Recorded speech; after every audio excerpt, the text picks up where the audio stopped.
चलिए एक और बड़ी खबर का रुख करेंगे। दिल्ली से आ रही ये बड़ी जानकारी। कैप्टन अजय यादव की दीपक बाबरिया को नसीहत। ग्राउंड में जाकर जमीनी हकीकत देखते ही दी नसीहत। ओबीसी राष्ट्रीय चेयरमैन कैप्टन अजय यादव का बयान, लोकसभा चुनाव तो मैं गुरुग्राम से ही लड़ूंगा।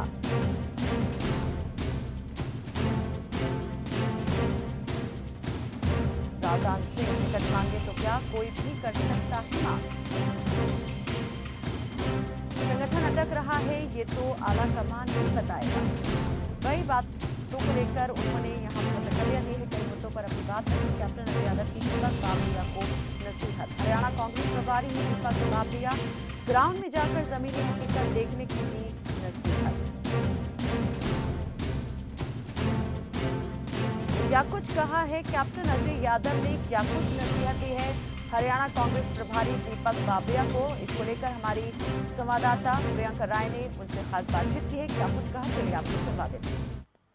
इस वक्त बात करने के लिए मौजूद हैं ओबीसी मोर्चा के अध्यक्ष कैप्टन अजय यादव। उनसे बात करेंगे और जानेंगे कि हरियाणा में राजनीतिक सुगबुगाहट क्या है।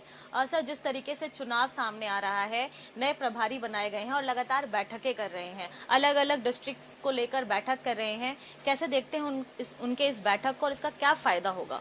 देखिए, ऐसा है कि प्रभारी जी ने एक नई प्रथा शुरू करी है। उस कार्यकर्ताओं को बुला रहे हैं, उनके विचार ले रहे हैं और ये अच्छी एक परंपरा है।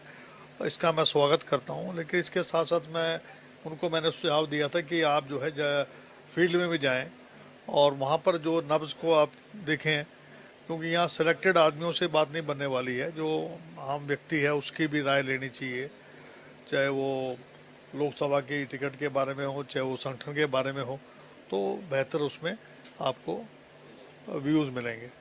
लेकिन सर, जिस तरीके से लगातार ये बातें निकलकर सामने आती रही हैं कि कांग्रेस में संगठन नहीं है और संगठन का निर्माण कब तक होगा, इसी वजह से शायद जो सत्ता पक्ष है वो भी कांग्रेस को लेकर काफ़ी आक्रामक रहता है।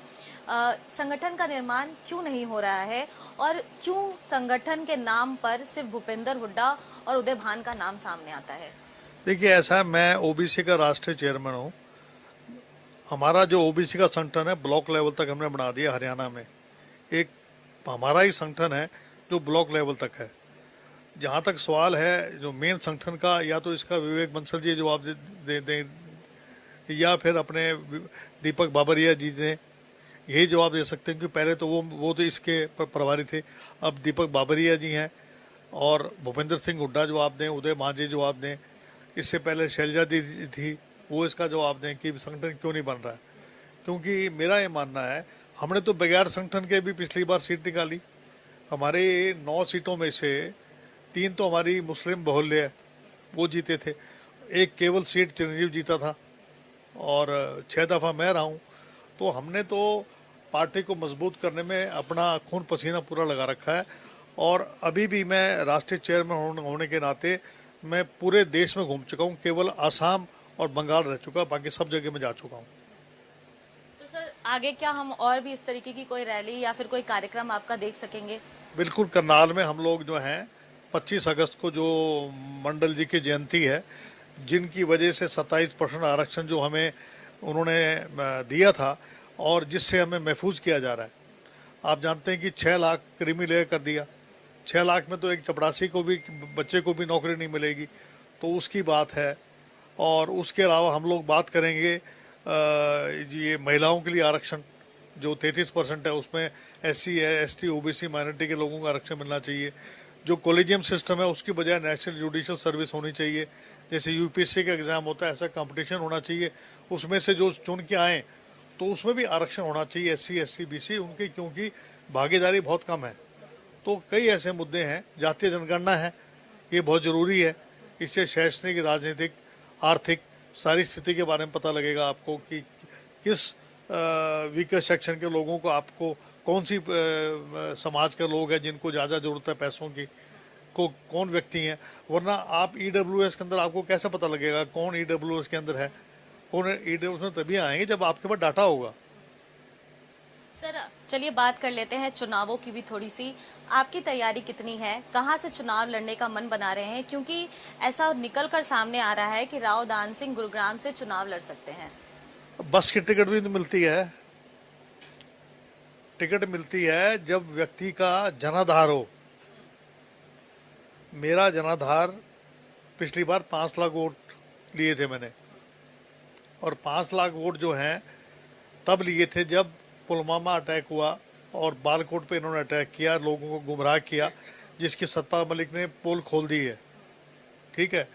और मैंने पिछले 2014 से लेकर 2019 में मैं चुनाव लड़ा था, चुनाव हारा था, तब से लेकर अब 2023 हो गई है, मैंने दफ्तर खोल रखा है। मैं पूरे 9 हलकों में दौरा करता रहता हूँ, दुख सुख में जाता रहता हूँ। मेरी कर्म भूमि जो है गुड़गांव लोकसभा कॉन्स्टिट्यूंसी है।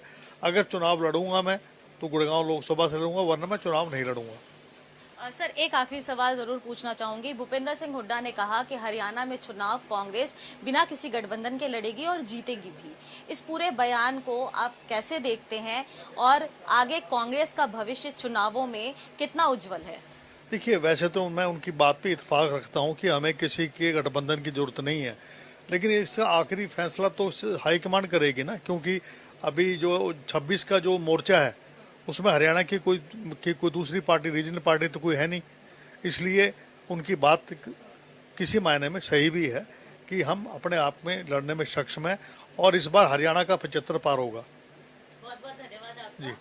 तो ये था हमारे साथ बात करने के लिए ओबीसी मोर्चा के अध्यक्ष कैप्टन अजय यादव, जिन्होंने साफ तौर पर कहा कि चुनाव लड़ेंगे तो केवल और केवल गुरुग्राम लोकसभा कंस्टिट्यूएंसी से।